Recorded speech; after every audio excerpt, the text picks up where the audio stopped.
So let's talk a little bit about what's coming up next 2 years. It takes well over a year of planning and research and understanding all the different areas of concern before we make a final decision.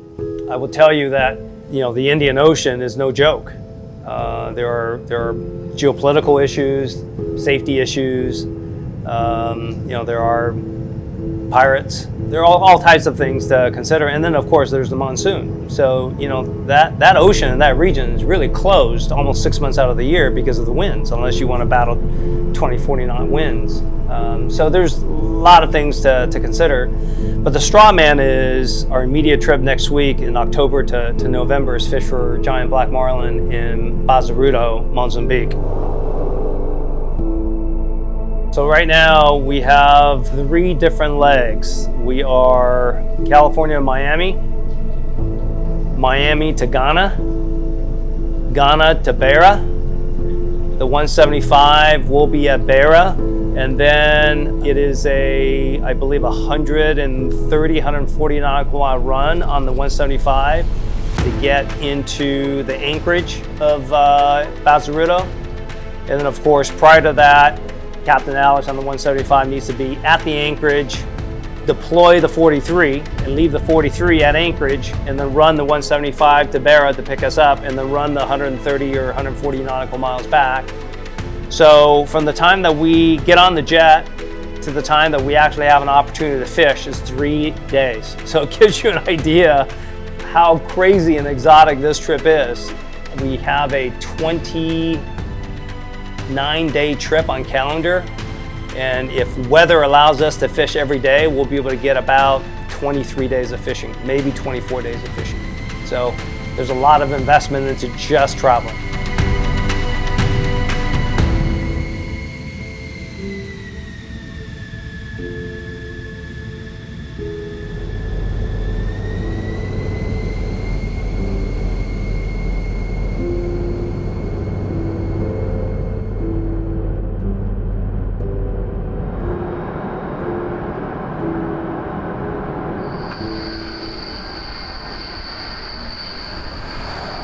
So crazy. Just flew across the country, go to bed, wake up early in the morning, and then 11 hours to Ghana, Africa, and then another almost 6 hours to Beira, Mozambique. Gonna be a good day. That's just so crazy. Other side of the world. I was texting with one of my buddies on the plane. I mean, when I was on the plane, he asked the question. He goes, "What's the furthest you ever flown the Gulf Stream?" And I thought about it for a second. I said, "Right now, it's 20 hours of flying from point A to point B." I've never done that before. I don't think in any aircraft. You're talking about 20 hours. Yeah. Because it's not just flying like east or west. We're going south. Yeah. Right? You're going way east and then way south. Yeah. That's why it's so far.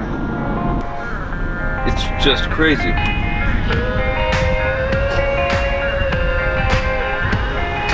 We're gonna be flying 21 hours. 5 here, 11 to Ghana, and then another 5.5 to Beira. It's almost exactly halfway around, isn't it? Yeah, and the longest way. Yeah. Good morning. This is a proper interruption to breakfast. So we flew in last night. We're leaving in 30 minutes for a 11-hour ride to Ghana. And then from Ghana to Beira, pretty exciting stuff. But the fishing's starting right now.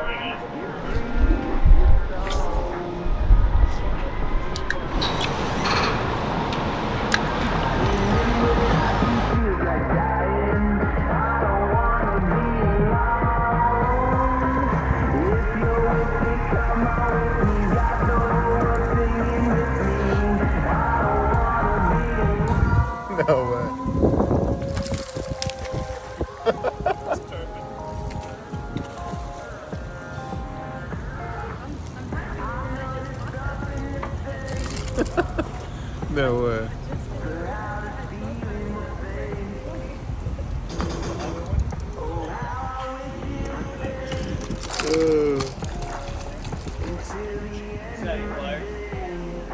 That's wild. Good morning. Florida life.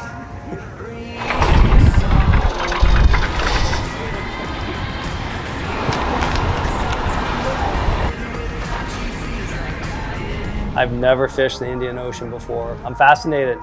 Look, there's a reason why there's cheetahs on land there. That fishery obviously has different species. It has striped marlin that Atlantic does not have. It has black marlin the Atlantic does not have. So you put a lure out, you don't know what's going to jump on there. So very excited to experience that. But different parts of the oceans are, different parts of the world in different oceans are just fascinating.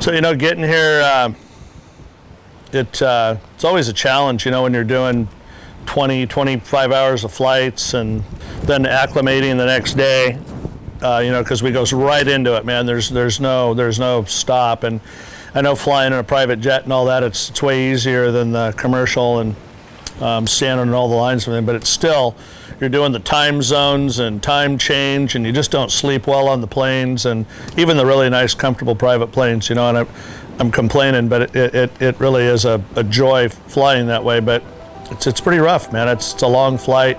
Stopped over in Ghana, Africa to refuel, and I think we still had another 5 or 6 hours after that. We went into that airport. It's unbelievable.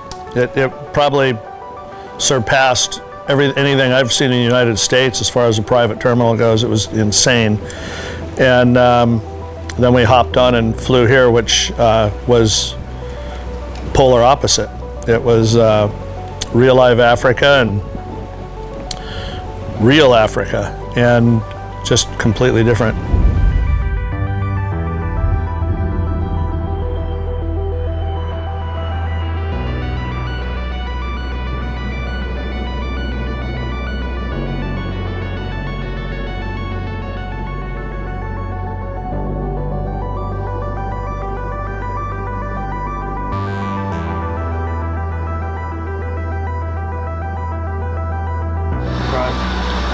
Get off now?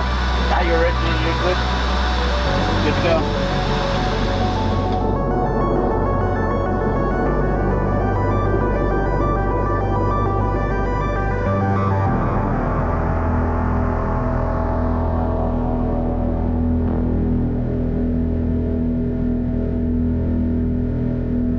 So as we were, you know, approaching the airport and the runway, the first thing I thought about was, you know, Mozambique is an African country. It is poor, but since we've been here, the people have been nothing but friendly and welcoming.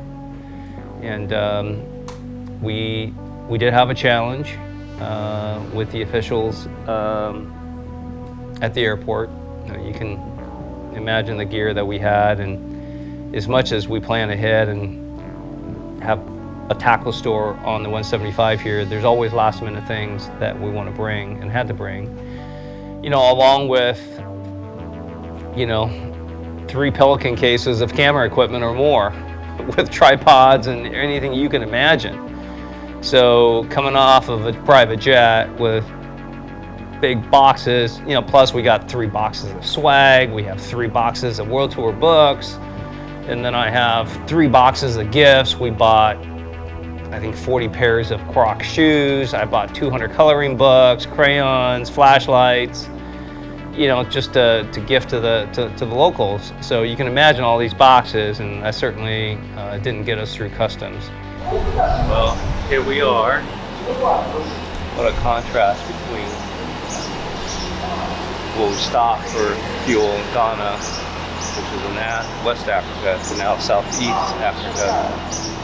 5, almost 6 hour flight here. This is definitely third world.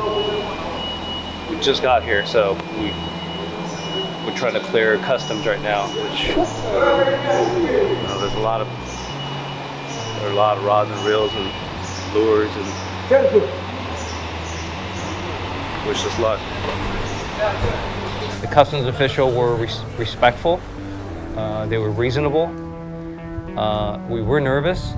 We were there for over 2 hours. Sat in the office with uniform officials in an African country that we'd never been before. So it was not certainly not happy hour vibes. So after a couple of hours, we worked it out, and they let us pass. And as we were loading up the trucks with all of our stuff, it was my idea, it wasn't Steve's. I said, Steve, let's give these boys some Badco shirts. They were helping us, move all our stuff. And so Steve just went in the back of the pickup truck and opened up one box, and he grabbed a couple shirts, and then the next thing we know, we have 20 sets of arms and hands around the box, grabbing the box.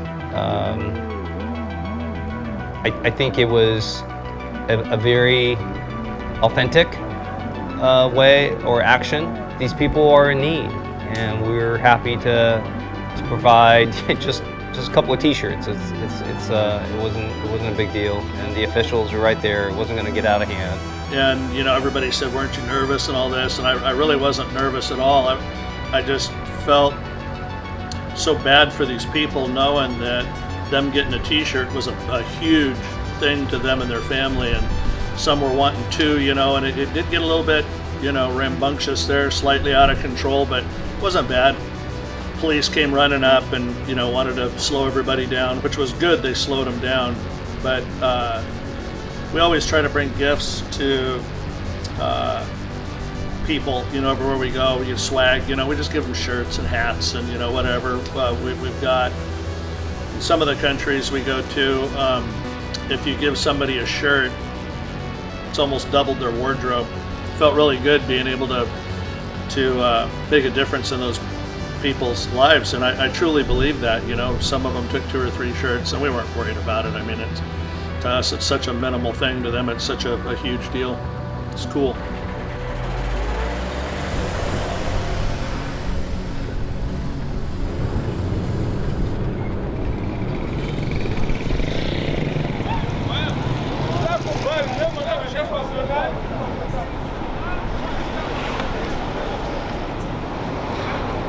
If you guys are really liking this video, do me a favor, hit that subscribe button. But more importantly, I'd like to invite you to follow the team by becoming a member and part of the crew at badcocrew.com. By signing up, you get a lot closer to the team. You have live vlogs, you have exclusive content. You also get early releases on our YouTube videos.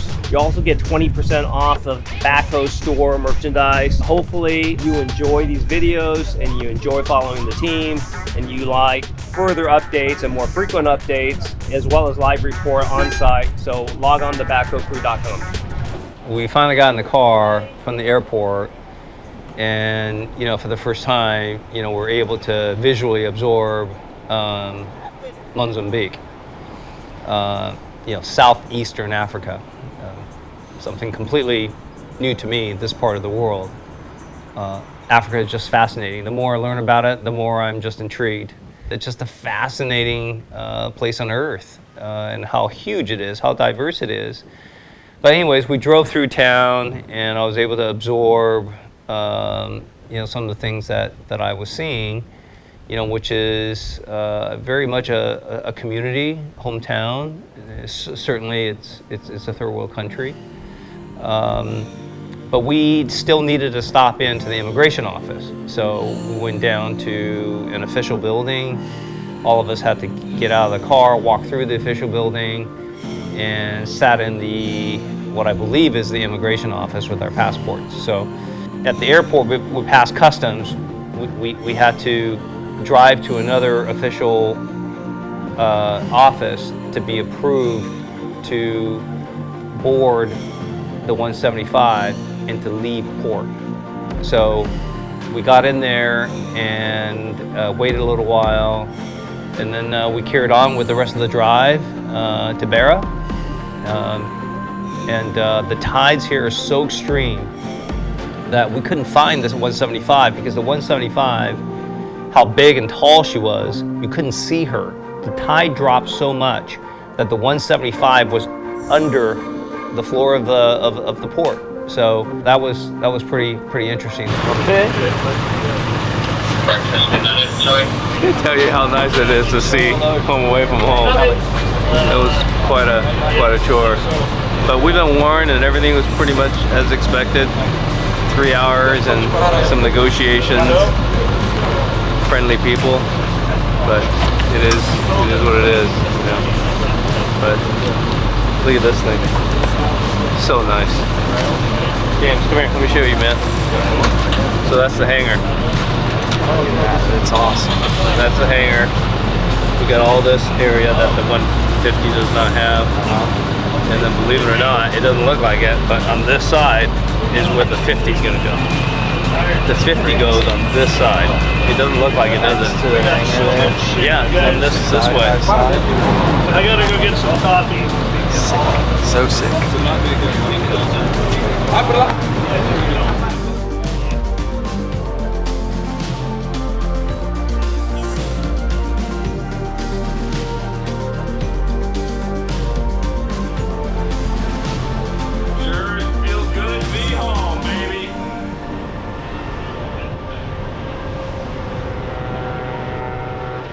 And the tide was ripping 4 to 6 knots. So when Alex pulled her off the seawall, he was full throttle, making sure that we don't run into the ship ahead of us and the ship behind us. And then 7.5 hour ride here. We got here at nighttime, and there we are, officially ready to go in Bazaruto, Mozambique. Season 3. We got on in Beira, and we did a 7-hour cruise from there to where we're fishing here in Bazaruto Island.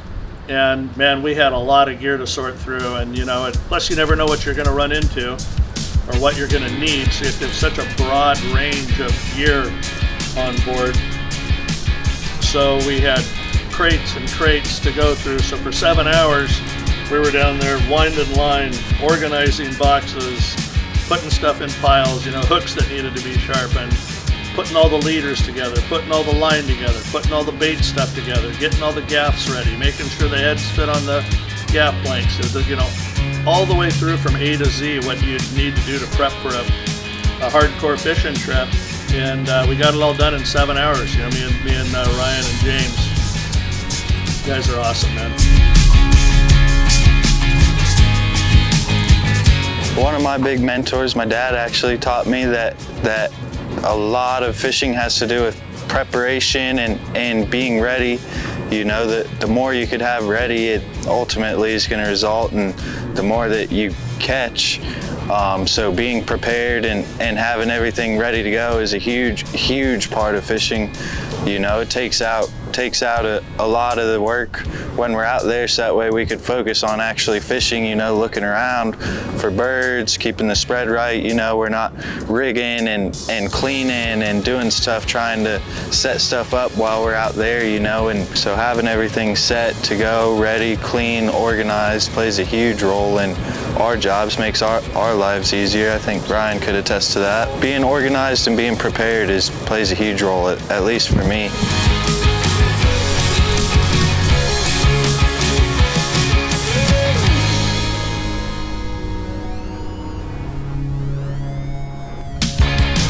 We'd be rigging something, all of a sudden the boat would go and do this hard over bat turn, and we'd all run out, and there'd be just this big string of floats that were about the size of cigarette packs, and there was one about every 6 feet, every 2 meters across the surface for hundreds of yards. And Alex, I don't know how he missed them, but he missed like 3 of them. And in the boat, just this hard over sliding turn, this big 175-foot boat, in the middle of a very tight channel, and he missed them all, man. So I felt pretty good about that. I probably would have plowed right through them all and wound up with stuff all over the props, but he did a great job.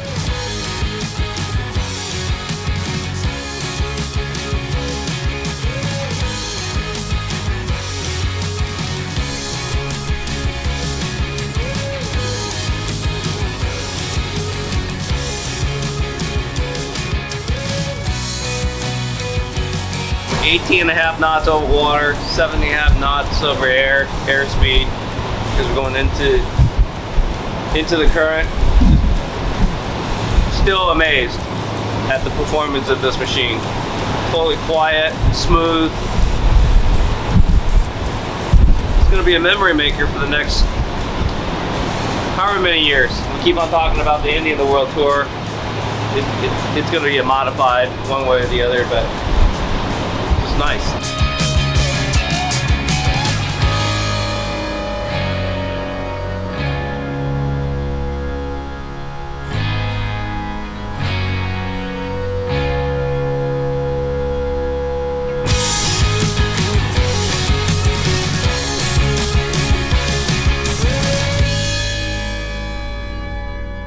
We got here at nighttime, and then one of our friends, also our agent named Ian, was nice enough to babysit the 43 while the 43 was anchored here in Bazaruto.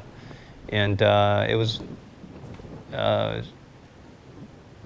pretty prideful, proud, excited moment when Ian pulled the 43 up to the 175 and tied up.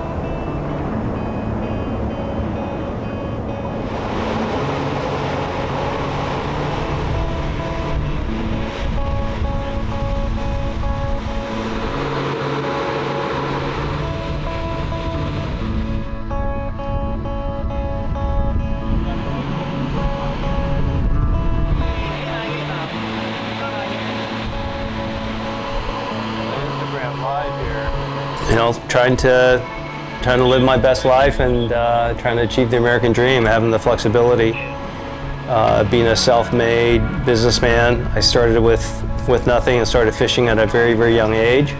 I used to work on the sport boats here in Davies Locker back in the late 70s and early 80s for $15 a day as a deckhand. And throughout the years, I never left fishing. I fished every year. And here we are, now doing the world tour.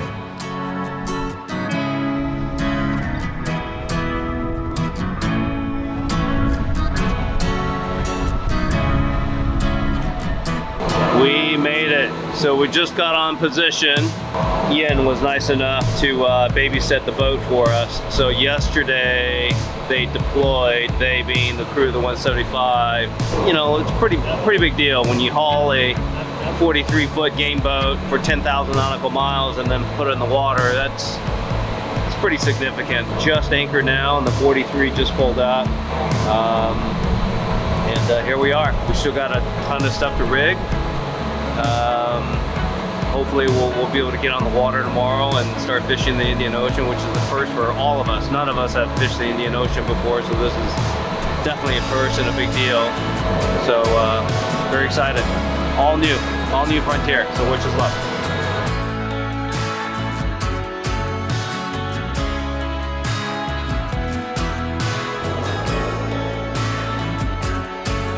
We left Cape Town probably about the 9th of October and then sailed on round up towards Bazaruto. We got to Bazaruto 4 days later. We got to Bazaruto and originally anchored off Santa Carolina Island. We then got the release in the water, got the chocks up the side of the hangar and repositioned the sub and the jet fuel tank for the heli all on in and around the boat. Left the release on anchor overnight off Santa Carolina Island and then travelled overnight up to Madeira to pick up Anthony and the fishing team. This is our first trip on the 175. We tested her out along with the 43. Both of these boats have had significant challenges getting here. The 175, we blew a main So we had to cut up this brand new boat and crane the old motor out and put a new motor in. So that delayed us for well over a year. And then the 43, of course, that's been a significant challenge. And Steve and I have had so many talks over the last 11 days on the water that we're just so happy to be fishing on it.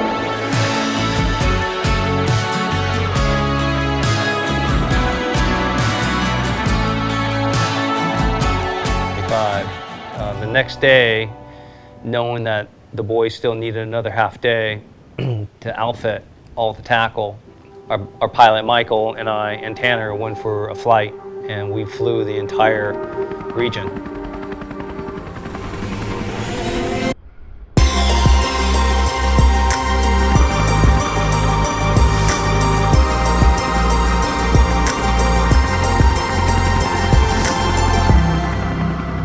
Bazaruto Island is bigger than you think, but it becomes fairly small in the air when you're in helicopter speed. But we flew the entire island.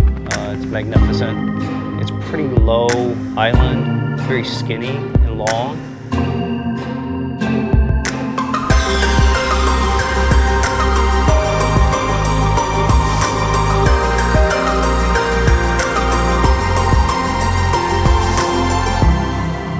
You have swampland on the lee side. You have these big hills of sand on the windward side, and then there's connecting islands, and then of course the entire bay.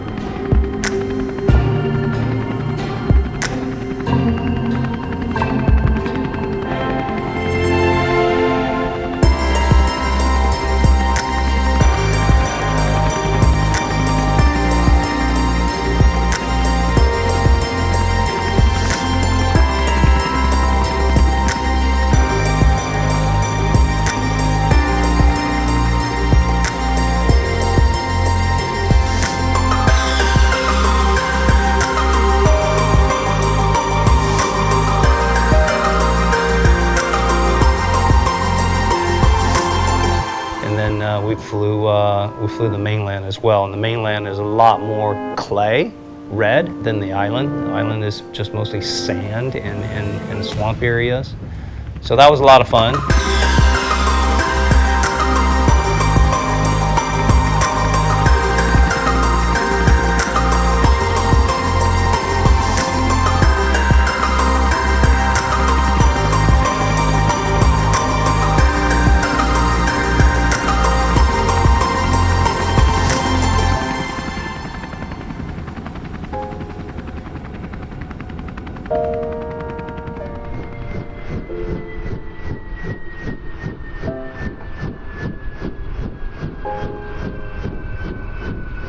Yeah, we flew around the west side of the island, down south about 15 miles, and then came up around the other side on the east side and looked for some fish, saw the island. The water's absolutely beautiful. Yeah, Anthony loved it. The water was super turquoise, perfectly clear, and yeah, the sand dune is beautiful. It was a good time. I've never been to Africa before. Never flown a helicopter in Africa before, so it was quite the experience. It's wild to be here. I never really thought I'd go to Africa before, so hopefully we can take it up again tomorrow. You know, being in a new place, in a new ocean, fishing for a new species, although, you know, all of us that are born in the Pacific, we fish for black marlins all our lives, but the world tour pretty much has been focused on blue marlin. And you know, to come to a place and fish shallow waters, fish more structure, massive tides, massive current, new area, not understanding currents. It's fun. It's, you know, you start computing, you start understanding. The boys worked through the night, and in the morning they worked half day, and you know, put the pattern out, and in the first half day we're got one on.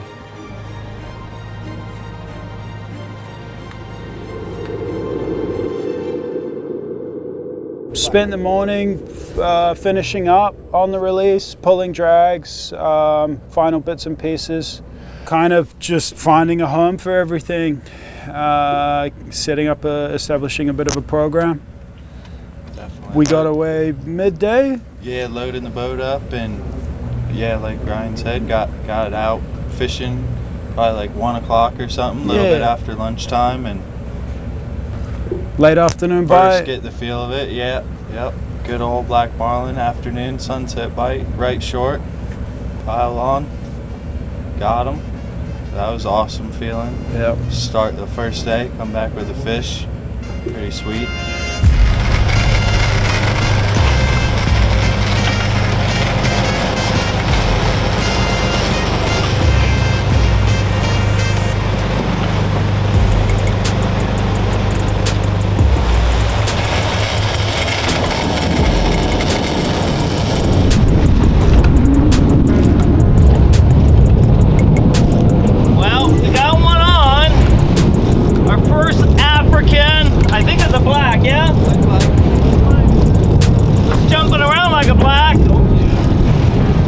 They seem to eat well and they come up aggressive. They're coming short, so that's a good thing. Some fish coming into the dredge, and then a couple bites on pitch bait, a couple bites on, like I said, biting on the shorts, going away bites, and that's always good to see when you're lure fishing.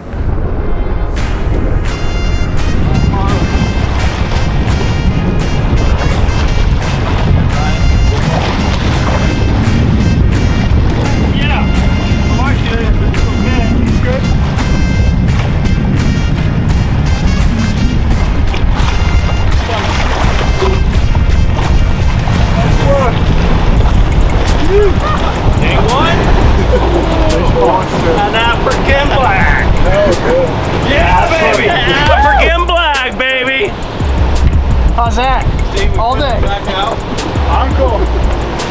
I just wanted to come on the other side of the world, bring the boat 10,000 miles, fly 21 hours, black marlin. Awesome. Oh, good. Yeah, baby! Woo! Yeah! Good job, Cap!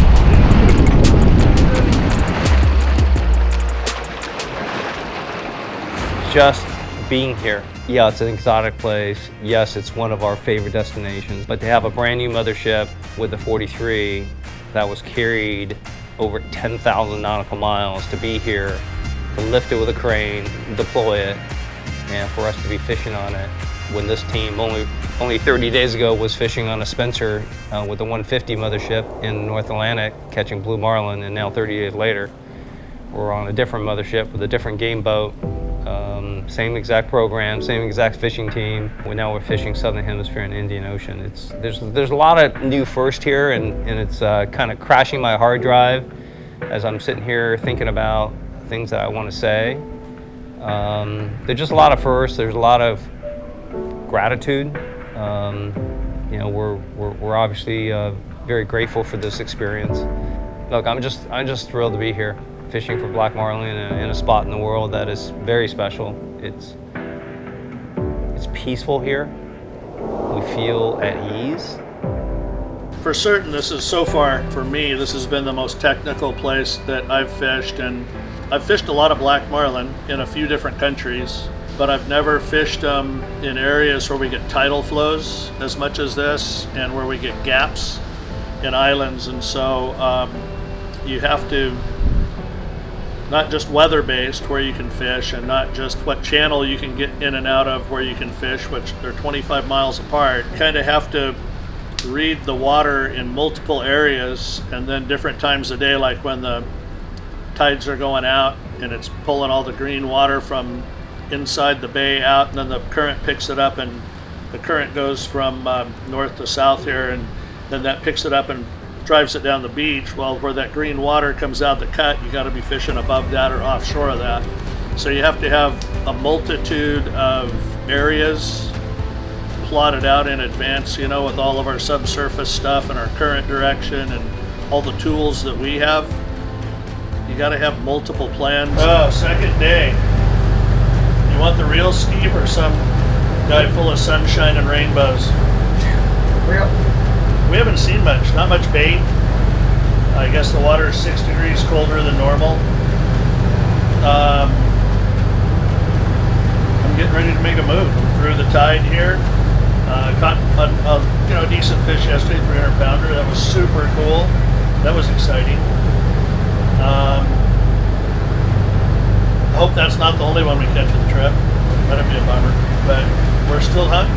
Weather got a little nicer. It was a little grumpy coming out today. A little bit challenging outgoing tide against the wind, and it got pretty steep in a few areas. It's always exciting looking at a new place, you know. And like that, man. Not much going on. We're trolling with lures.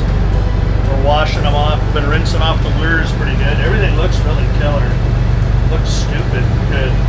But I just don't think there's many around right now.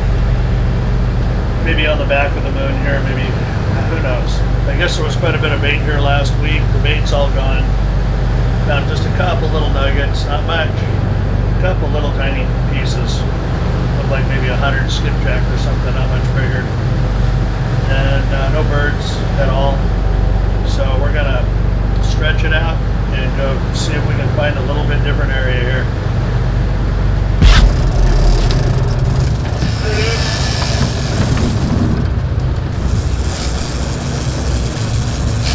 Yeah, bite, and just a big crash bite.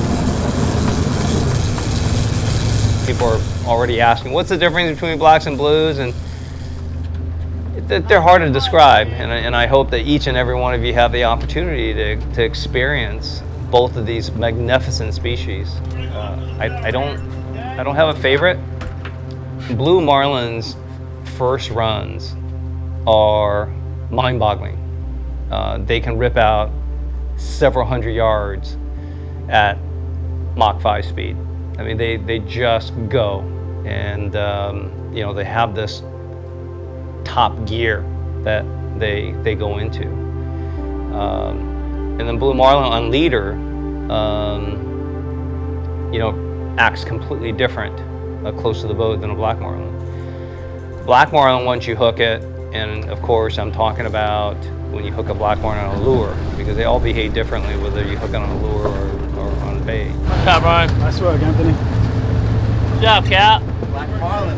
Black marlin. Black marlin seems to be a lot more of a gymnast. You see a lot more sort of different types of jumps, flips, angle directions, the way that they change their angles, the way they change their directions on jumps. They do have smoke and runs too, so I'm not taking away from that, but typically that blue marlin runs on that first run is pretty spectacular. But close to the boat, black marlin is very, very athletic close to the boat. They are not shy about showing themselves to you very, very close to the boat, and that's always exciting.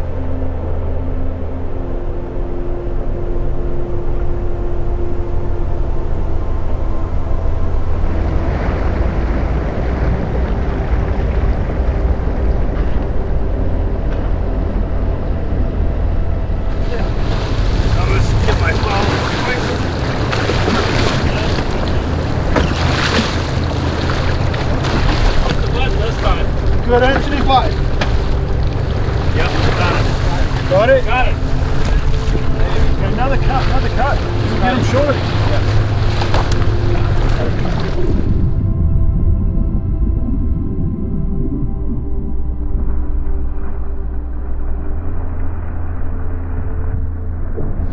What up? Woo! Oh,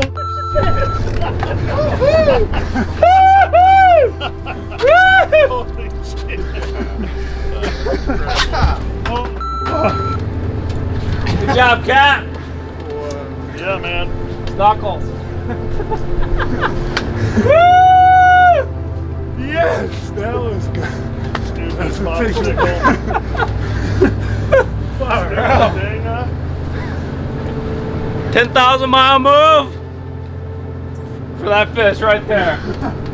$700 all day, price $750. I don't think it was $8. You know, we're traveling 180 days a year now. Season 3, really the end of this year into the beginning of next year is the most significant year. And you know, we'll do it for a couple more years, and then we'll pull back to one mothership and probably just settle down and not travel anymore. I mean, we'll travel from the perspective of we'll just have the mothership move around within 2,000 nautical mile range instead of, you know, this 175 is going to circumnavigate. So that's going to be another first for a mothership for a sport fishing program. So she started in the Mediterranean. She came out of the Atlantic. She went around South Africa. Now she's in the Indian. She's going to go up to Northern Indian, and then she's going to start heading east, stop in Maldives, a couple other places, and then go all the way to Australia. And then after Australia, South Pacific. After South Pacific, North Pacific, and then ultimately get to California, Cabo San Lucas, Panama, and then through the Panama Canal again. So not only are we circumnavigating, but we're carrying a 50-footer that end of this year, I shouldn't say end of this year, it should be beginning of next year. Aaron Crossway and the boys over there are full core press, getting that very unique game boat ready. The original plan is to put the 175 in Moorhead and pick it up, but I don't think that's going to happen just because we're just too far.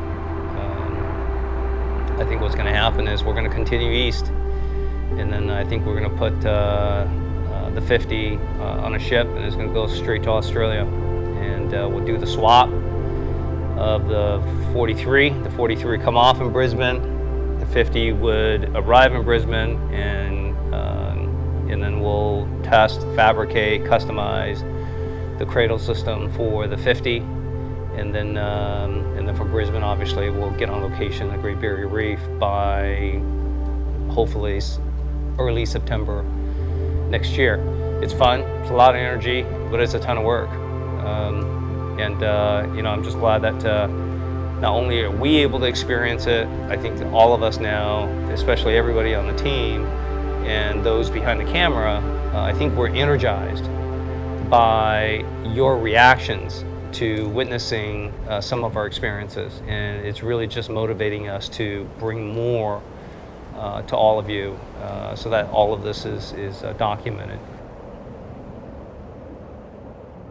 If you guys are really liking this video, do me a favor, hit that subscribe button. But more importantly, I'd like to invite you to follow the team by becoming a member and part of the crew at badcocrew.com. By signing up, you get a lot closer to the team. You have live vlogs, you have exclusive content. You also get early releases on our YouTube videos. You also get 20% off of Badco store merchandise. Hopefully you enjoy these videos and you enjoy following the team, and you like further updates and more frequent updates, as well as live report on site. So log on to badcocrew.com. So we got a couple of new guys on our crew. OB helped put them together with me, and he picked James, and we all kind of collectively picked Ryan when we found out he was going to be available. And they never worked together. OB took this trip off. The guys worked together flawlessly as a team, and I see them talking all day long, strategizing, talking about stuff, discussing stuff. No attitudes, no egos.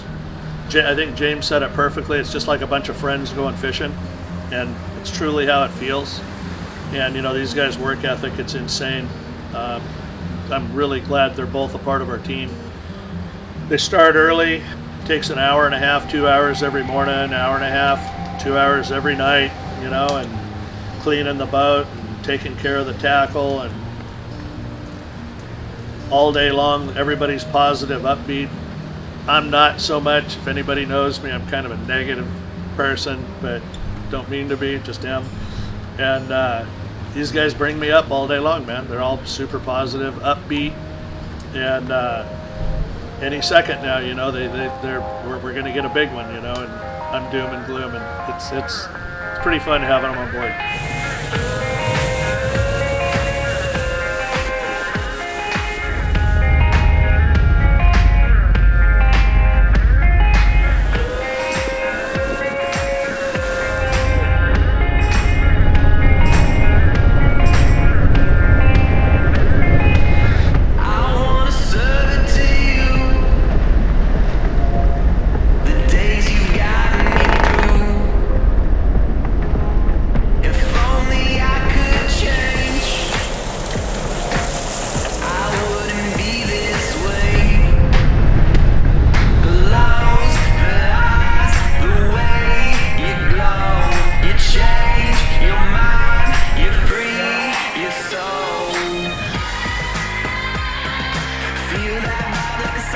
James has fished with OB, I've fished with OB, and that's our guy, really. We want to just maintain how he's established or how he set us up to fish. So not a lot of the programs really changed. It's pretty unique, I'd say.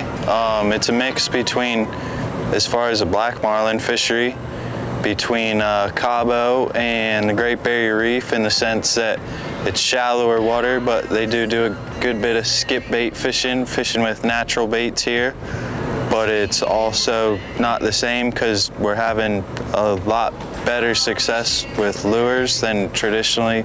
Great Barrier Reef's known for their bait fishery, and we've kind of done well with lures. We've put out the baits a couple days, but definitely more success on the lure program so far. And a good hookup ratio with them. Yeah, absolutely. We switched to dead this morning because we found an area that had quite a bit of bait in it. A lot of bird piles, turns, picking, skipjack up, flipping all over the place. And some newfound friends of ours that trailer their boat up here from South Africa for the last 10 years. They've been fishing here for a couple of weeks now. They said they were having better luck with the skip baits and swim baits in the morning and then lures in the afternoon. So we had all the baits and rigged them all up, wanted to put the spread out and see what it looked like. Might have found a couple of fish here. Not 100% certain. It could have been manas. But they did come in right behind the boat. They looked pretty good. I thought we might get a shot at one, but we haven't had a bite here yet. So we're gonna pull them back up and redeploy all the lures, go back to what we've been having success with for the last day and a half, unless we get a bite here. So that's kind of it.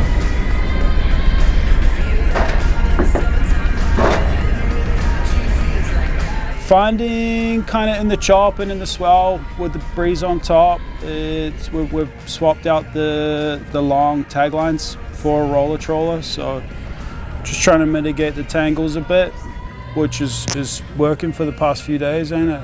It's good. Definitely. And no real pattern to the bite, no particular colors. We've had one hot lure, you could say, that's not stood out, but it's getting the bite. Get picked out in the spread. Yeah. It's also right now we got it behind the dredge, so that accumulates some bites, in my opinion. It's a good position, kind of right there above the dredge, so they come into the dredge and then see that. It's the first thing they see. Normally lines up for a good going away bite. Definitely been happy with that. Right behind us on the left now.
like with any particular team, what's really important when you're building a team, and I think the same way with my business, is you got to have authenticity, and you have to have sincerity, and you have to have people on the team that believes in the team without any hidden agendas.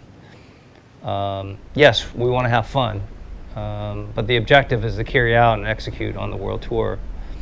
And as we enter now well into season 3, we continue to add talents. We have had people, sort of take breaks. They have weddings to go to, life events, kids, having kids. And I put on a very, very demanding schedule. And, so far, I'm the only one that hasn't missed a trip.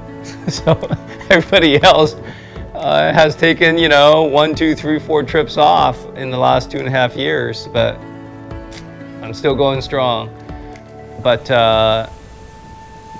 it's a perfect storm, right? So, my responsibilities of being a dad, being a family man, and being a CEO, being an employer, all that I can put second right now. Not second in terms of importance, but as far as my commitment of time. The original plan is to do this for 3 years. Now it's been stretched out to 4 because of the delay with this boat and the 43.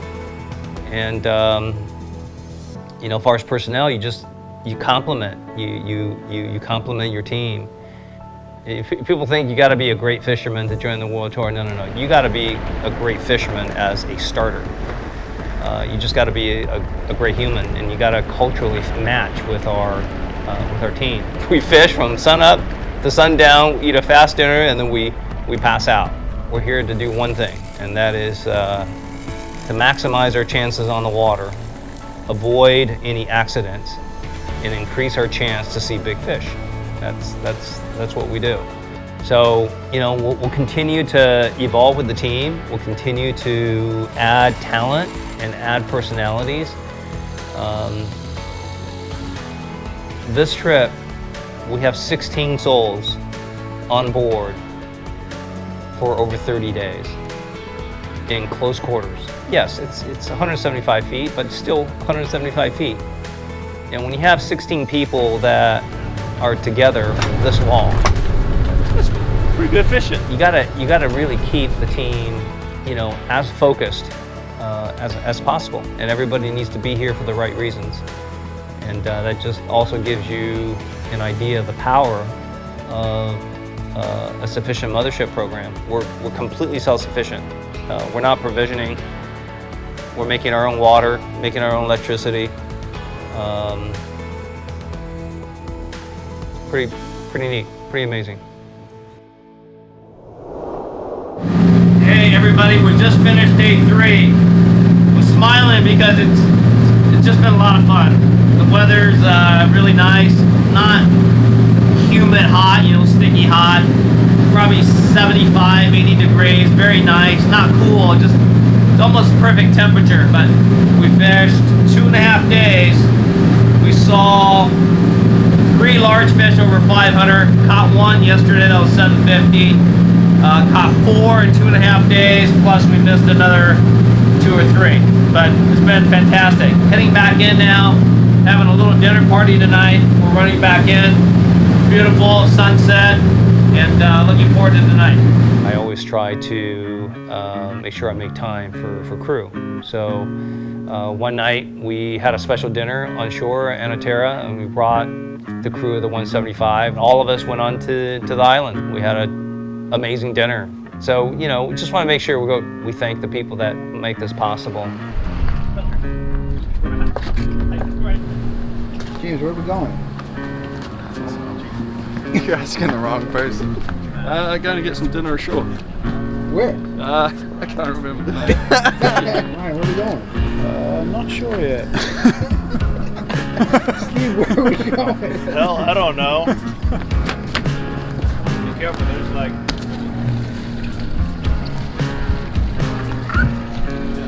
Eerie feeling. Long night.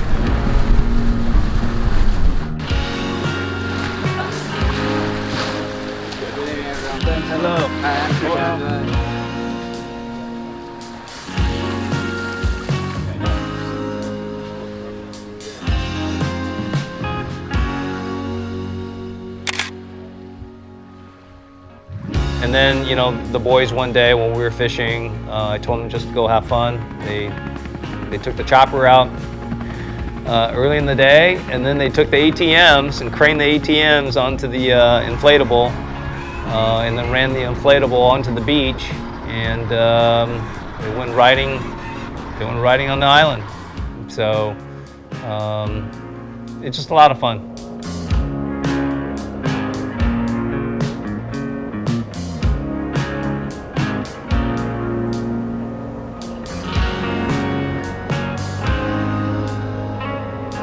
There's been some significant fish in my life. In 1998, I was still at the helm. I grew up fishing as an angler, and obviously, before I hired a full-time captain, I was an owner-operator. But in the late 90s, 98, I rebuilt a 54 Bertram with Jack Bevan's 12E92s. You know, that boat that I rebuilt in the mid-90s had 15 tuna tubes, and I remember people used to call me crazy for putting in 15 tuna tubes in a 54 Bertram. Actually, I had 13 tuna tubes in my 37 Bertram earlier in the 90s. But look, people call me crazy back then, people call me crazy now, and my dad always said, you know, son, if they're not talking about you, you're not doing it right. So we're still crazy, but we're good crazy, and that's okay. We lead by what we want to do, and we don't lead by what people say. Anyways, in 98, I was at the helm. We were fishing tournaments a lot back then. I had a tournament team, very good tournament team. My angler was Tracy Milton, and our first mate and leaderman was Kevin Nakamura, legendary Kevin Nakamura. And so back then we caught an 826 off East Cape in Los Cabos. We caught it late in the day in a porpoise school that was loaded with 60, 80 pound and larger yellowfin tunas. And you know, we picked that Marlin out of that school with a sonar. So this is 98, CH37 Furuno. So that was a very, very special fish. And that was my largest black. I wasn't the angler, but I still call it my personal best. And here we are, 28 years later, on the world tour. We catch one that was 9 class. For certain, it was above the 826. And you know, it feels great. It feels great. But it took 28 years to top that.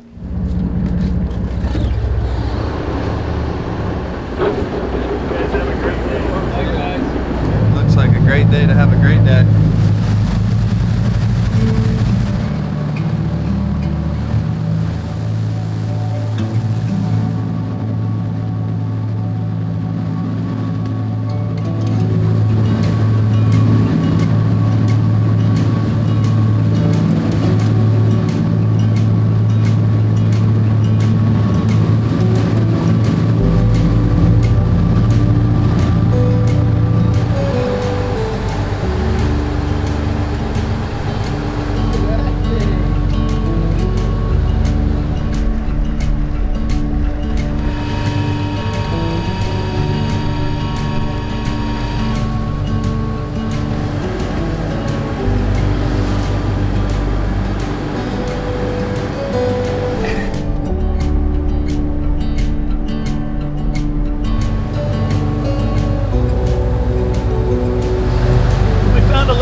Yesterday, and it looked really good there this morning, so I left. But there was 5 boats in there, and I just such a hard time fishing around other boats anymore. Always did. I always hated it. And I know you're never supposed to leave fish to find fish, but I made a career out of it. Sometimes it bites me really hard, and you know, other times we pull it off. This last year it hasn't been working that well, but see what happens here today. We still got a lot of day. We went through the tide, no bites. Haven't seen one day. Haven't seen one today. So we'll see. Hero or a zero.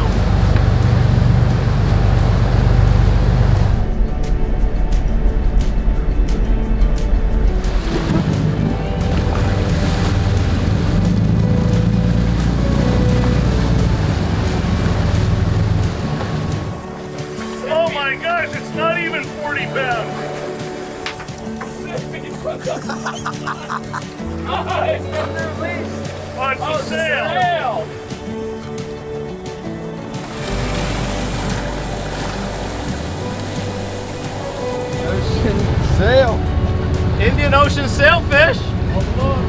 We'll take it. Good practice on the double up.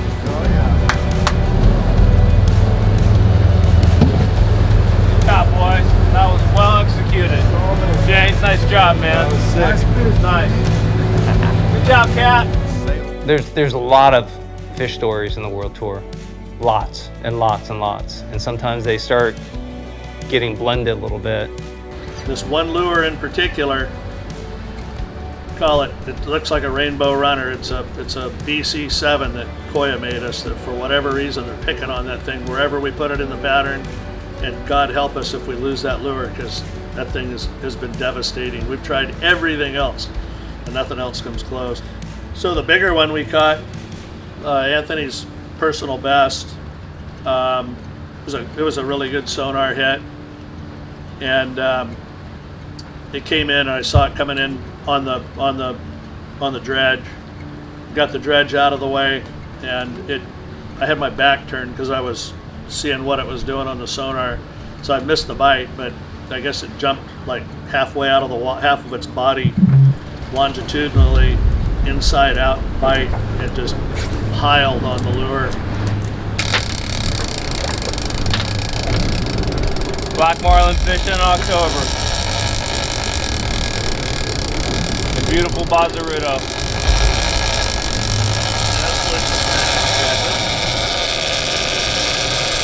Listen to that sing, baby.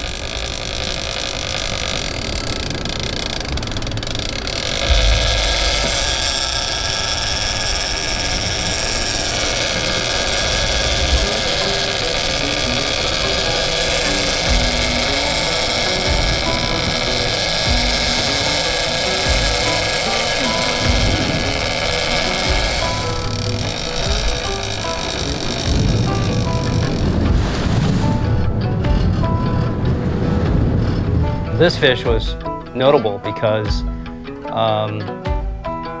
it was 14 minutes of non-stop adrenaline, non-stop. There's not a single moment in time where the boat, angler, or fish stood still for more than 5 seconds. That reel was constantly moving. The boat was constantly moving. We had 16, 18 knots of wind. The boat was dancing around, and water was everywhere, and you know, Tanner got soaked with the camera.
Drop it one time, and he picked up the second time, and it was just one of those moments where just full of adrenaline, and it was just very exciting, very memorable.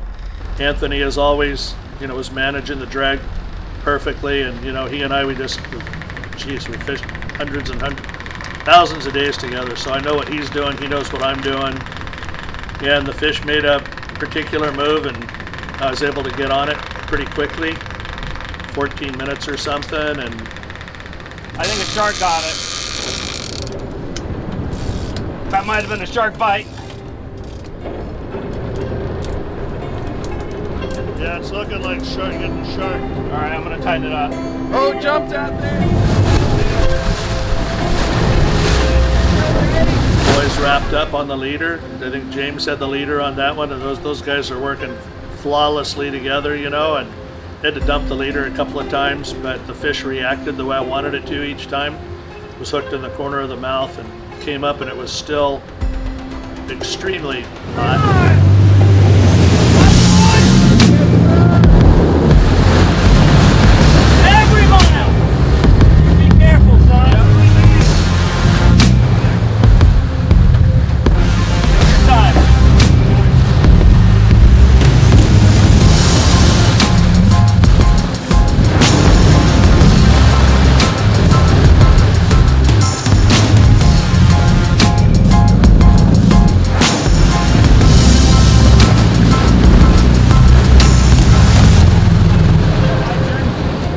Had gone through my mind when I did this broadside jump, you know, to kill it.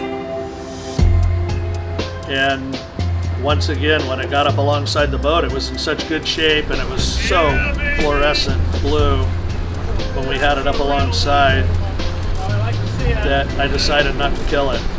And arguably, we should have, could have. It doesn't really matter to me. It was a beautiful fish, you know, it was 9+. We let it go, and you know, when it got on its side, it kind of lost a little bit of color, but we got it upright, and it faded off and righted itself real good, kicked away really hard. Last I saw it, all I saw was a big fan kicking at me going down bright blue, so felt really, really good about letting that one go. How many miles did we travel? Just enough! Wow. That's what we came here for. Woo! Yeah! That might have been 850. Fine.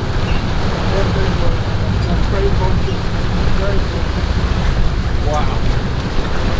That's all it's all about. It's not the materialistic things or the assets.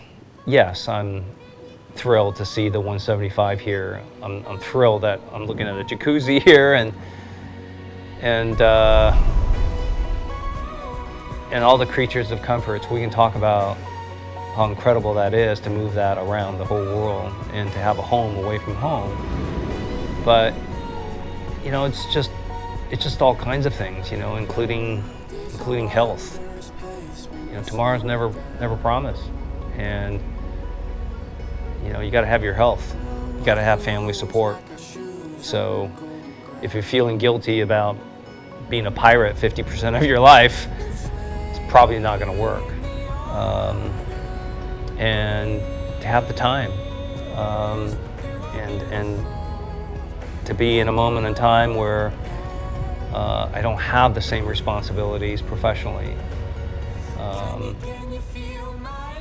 and just to be here.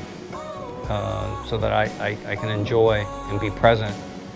And you know, Tanner and I watched the sun go down last night, and you know, the sky glowed with orange and pink. It's just cool stuff. It's cool stuff. It's hard to describe, and it really has nothing to do with assets, or it's just the combination and the availability of all of those life events coming together that allows myself and my team to do this. Like Steve's like he's my captain, but he's like my brother, man. I mean, you this is not like, I love my CFOs, I love my CTOs. Your captain, your relationship with your captain is very different than any particular person on your payroll. You know, I don't have that kind of relationship with my head of legal, right? You know, it's just kind of cool. It's cool seeing a Hall of Fame guy, you know, experience something like this with me. I said this many times, I don't think I would do this world tour without him. I just don't have enough confidence of execution and I don't think I have enough confidence of someone, you know, behind the wheel. So, and he's just a pleasure on the boat. You know, I learned a lot from him. I think we all do. I think we all learn a lot from him. He's just a terrific person to spend time with. So we're cruising one of the beaches here, middle of the island. Just pretty tranquil right now, pretty magical. It's pristine. I see the 175 now as the sun's going down. The 43 is getting ready to tie up.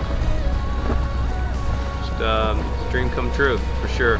It's been something I've been picturing all my life, and we're here. Very grateful.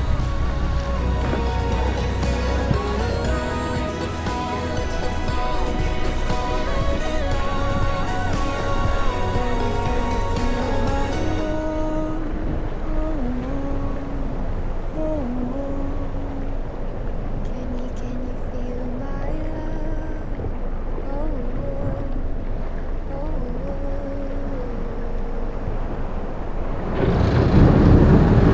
26 years. My personal best is 8:26. We beat it today. Really? That's awesome. 26 years. I was only 29 at the time. No, I did my math wrong.